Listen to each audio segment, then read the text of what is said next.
Hello everyone, কেমন আছেন আপনারা সবাই? আমি উমা, আমার নতুন আরও একটি ব্লগে আপনাদের সবাইকে স্বাগত। আমার সাধারণ জীবনযাপনের ব্লগ দেখতে থাকো, আশা করছি তোমাদের সবার ভালো লাগবে ভিডিওটা। তো সকালবেলা উঠেই তো হাতে একটুখানি লেগে গেল দরজা বলতে গিয়ে, ওই যে ছিটকানির সাইডে যেমন ওই যে একটুখানি চিপাই লেগে যায় যেমন আর কি, তেমন আর কি একটুখানি লেগে গেছে হাতটায়, সেটাই দেখাচ্ছিলাম আর কি। তো এই পেয়ারাটা আমি এনেছি সেই আগের রবিবারে, পুজো দেওয়ার জন্য আর কি এনেছিলাম। তো তারপরে আর কি ঠাকুরের দেওয়া হয়েছিল, আস্তটাই আর কি দিয়েছিলাম, তারপর আর সেই প্রসাদটা আর খাওয়া হয়েছিল না। তো সেটা আমি আজকে আর কি কাটলাম সকালবেলা। তো চলো এখন আমি এটা খেয়ে নিই। পেয়ারাটা বেশ মনে হচ্ছে জালি, মানে ভিতরে আর কি বীজও সেরকম একটা হয়নি, সব আর কি শক্ত শক্ত, মানে আর কি জালি আছে পেয়ারাটা, আর বেশ মিষ্টি আছে। মানে সকালে আজকে তেমন কোনো নাস্তাও হয়নি, এখনই সেটা খাচ্ছি আর কি। তো যাই হোক, চলো আমি এখন পেয়ারাগুলো সব খেয়ে নিই, কাটলাম যতক্ষণ। আর ওদিকে মিনি বসে আছে দরজার কাছে, ওকে আমি কখন নিয়ে যাব বাইরে, মানে মানে কখন আর কি হচ্ছে দরজাটা খুলে দেবো, বাইরে গিয়ে বসবে, ওর জন্য আর কি আছে। মিনিট ঠিক এতটা পরিমাণে বাইরে বসার অভ্যাস হয়েছে কি বলবো তোমাদের হোক। আর তো যাই হোক, চলো ওদিকে আমি মাংসটা গরম করে রাখলাম। তো এখন মাংসটা গরম করলাম বলে ওর জন্য আর কি আমি আবার ইন্ডাকশানটা মুছে নিচ্ছি। আর ওইদিকে তো ভাত বসিয়ে দেবো আর কি। তো এখানে ইন্ডাকশানটা মোছা থাক, আমি এইদিকে সবজিটা আর কি হচ্ছে বের করে নিই। আমি কালকে সবজি নিয়ে এসেছি, কিন্তু হচ্ছে এইদিকে হচ্ছে সবজিগুলো ব্যাগের ভিতরেই রয়ে গেছে। মানে আমি হচ্ছে আগে যে হচ্ছে সবজিটা বের করব আমার ঠিক মনে নেই, সবজি নিয়ে এসে একটু বাইরে চলে গেছিলাম, ওর জন্য আর কি টাকাটাও ব্যাগের ভিতরে রয়ে গেছে, কোনো কিছুই আর কি বের করা হয়নি। তো তার আগে আমি হচ্ছে জায়গাটা ভালো করে একটুখানি মুছে নিলাম, দাঁড়াও একটুখানি হাতটা মুছলাম প্রথমে, তা দেখছি এখানেও জল রয়েছে। তো এটা একটু ভালো করে মুছে নিলাম, এই সবজি তো একটুখানি জল লাগলো পরেই তো যাবে পড়ছে, ওর জন্য আর কি। কালকে অবশ্য বেশি কিছু নিয়ে আসিনি, ধরো তোমাদেরকে দেখাচ্ছি কী কী নিয়ে এসেছি।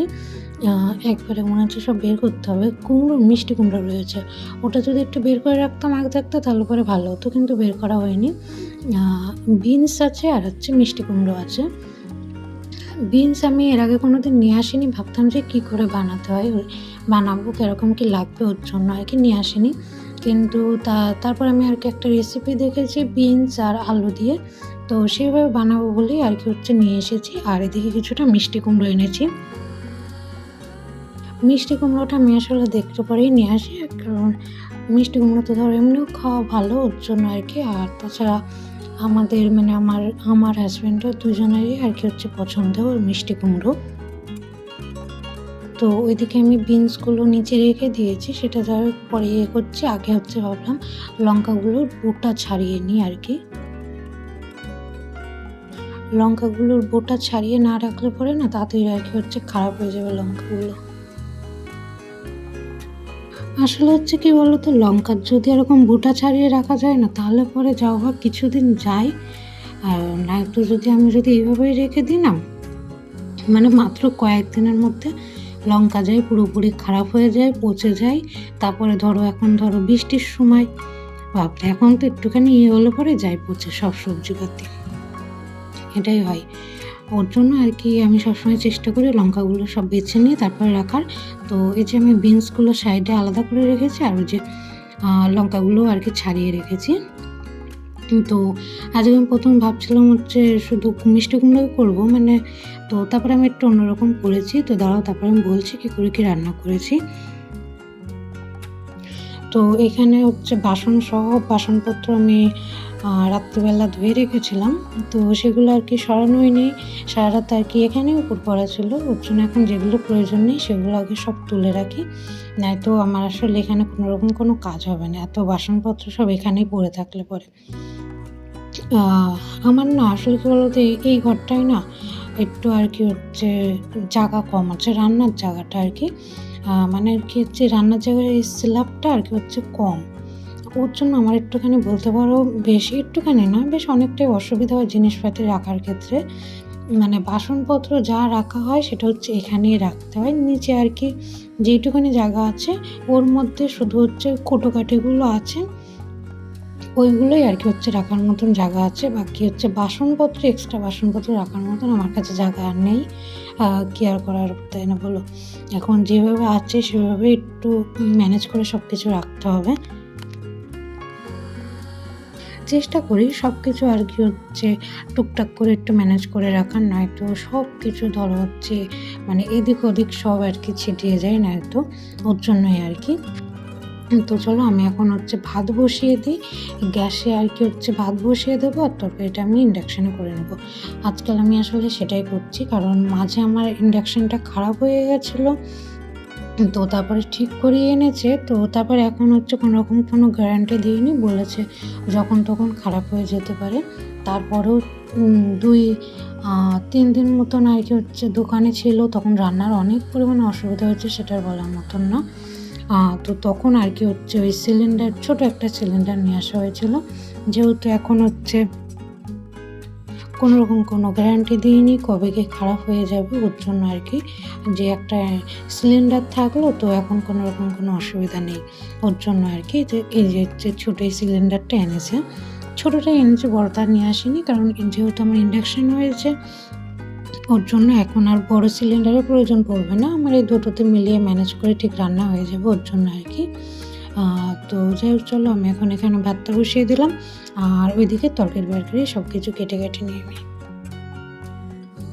প্রতিদিনই রান্না করাটাও যে কী একটা ঝামেলা, সেটা একমাত্র আমার মতন গৃহিণীরাই বোঝে, যে আজকে কী রান্না করব। মানে সকালবেলা উঠে নিয়ে শুরু হয় এটাই, যে কী রান্না করব, এটাই আর কি হয়।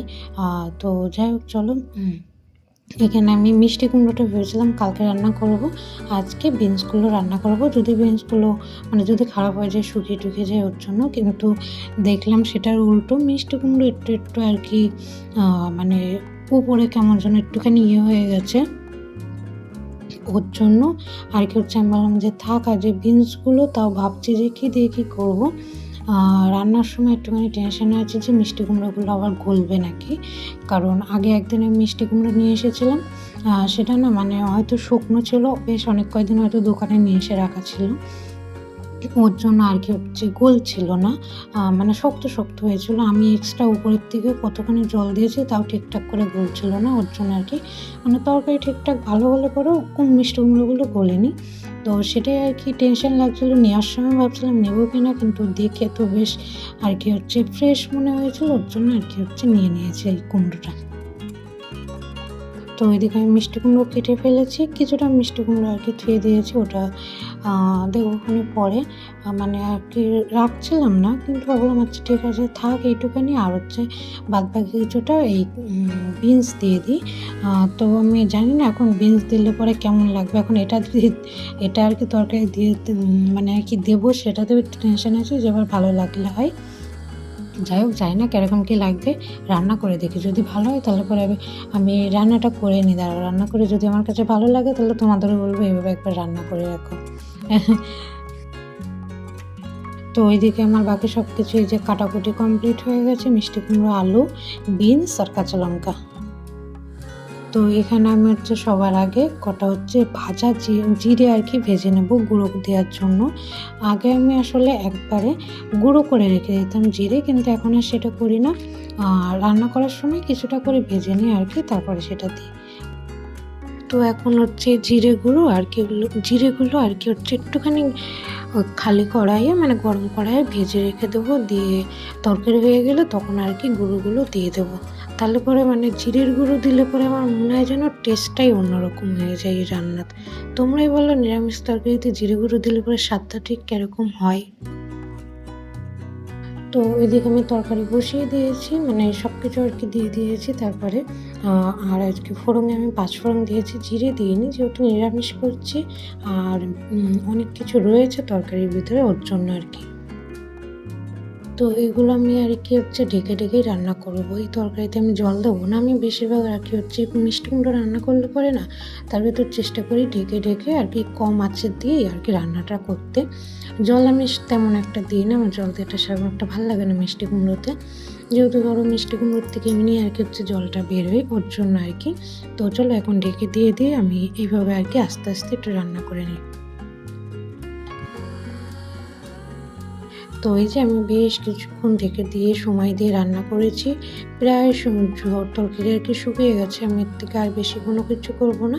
এখন সামান্য পরিমাণে কিছুটা চিনি আর যে জিরেগুলো আমি ভেজে গুঁড়ো বানিয়ে রেখেছিলাম সেগুলো দিয়ে নামিয়ে ফেলবো, ব্যাস। আর কোনো কিছু করবো না। একটু মিশিয়ে নিয়ে কিছুক্ষণ ঢেকে রেখে ধুয়ে দেবো, তারপর নামিয়ে ফেলবো, তাহলে পরে হয়ে যাবে। তো দাঁড়াও আমি খেয়ে দেখি তরকারিটার কেমন হয়েছে টেস্ট। তরকারিটা আর কি বলতো হচ্ছে দেখে নিয়ে কিন্তু বেশ আমার কাছে টেস্টি মনে হচ্ছে, লোভনীয় হয়েছে আর কি তরকারিটা। তোমরা দেখে হয়তো বুঝতে পারছো ঠিক কীরকম হয়েছে। আমি আসলে একটু দোমনা করে রান্না করছিলাম যে এইভাবে বিনস দিয়ে কীরকম কি লাগবে। তো যাই হোক, এখন ভালো করে একটু মিশিয়ে দিলাম। ওইদিকে আমি ইন্ডাকশানও বন্ধ করে দিয়েছি। এখন এইভাবে কিছুক্ষণ আমি ঢাকা দিয়ে রেখে দেবো। তোমাদের সাথে আবার আমার খেয়ে নিয়ে তারপরে একবারে দেখা হচ্ছে। তো চলো এখন আমি খাবার খেয়ে নিই। তো এদিকে আমি খেয়ে নিয়ে উঠে পড়েছি, আর এগুলো হচ্ছে এই জামাকাপড়গুলো আর কি হচ্ছে কাচতে হবে। আছে হচ্ছে আমার হাজব্যান্ডেরটাই বেশি। তো আমার এই জামাটা বালতির ভিতর ছিল, ধোয়ার দরকার ছিল। তো ভাবলাম ভেজাচ্ছি যতক্ষণ আমার হাজব্যান্ডের জামা কাপড়গুলো, তো ভাবলাম এটাও আমি কেচে নেবো, ওর জন্য আর কি একবারে আমি ভিজিয়ে দিয়েছি। তো এদিকে আমি ওগুলো ভিজিয়ে নিয়ে চলে এসেছি, দেখলেই তো। তো চলো আমার এখন খাবার খাওয়া হয়ে গেছে, সব কাজ কমপ্লিট। শুধু হচ্ছে ওই যে জামা কাপড়গুলো ভিজিয়েছি ওইগুলো বিকালে জল আসবে তখন আর কি হচ্ছে আমি কেচে দেবো। আর এখন আমি বসেই আমলকিটা খাবো। সব কিছু হয়ে গেছে। তো ওইদিকে আমি লাইটও বন্ধ করে দিলাম। এখন আপাতত আমার তেমন কোনো একটা কাজ নেই, আর শুধু জল আসলে পরে কাজ আছে। এই আমলকিগুলো যেন আমি আগের রবিবারে নিয়ে এসেছি। তো এই রবিবার হতে চললে এখনও পর্যন্ত ফুরায়নি। মানে নিয়ে এসেছি অল্প কটা, তাও এখন এক কাঁদা বেঁচে আছে। এক কাঁদা না, অবশ্য আর 2-3টে আছে, বেশি নেই। আর 2-1 দিন খেলে পরে ফুরিয়ে যাবে। তো চলো আজকের ভিডিওটার থেকে বেশি বড় আর করব না। তো চলো, বাই বাই।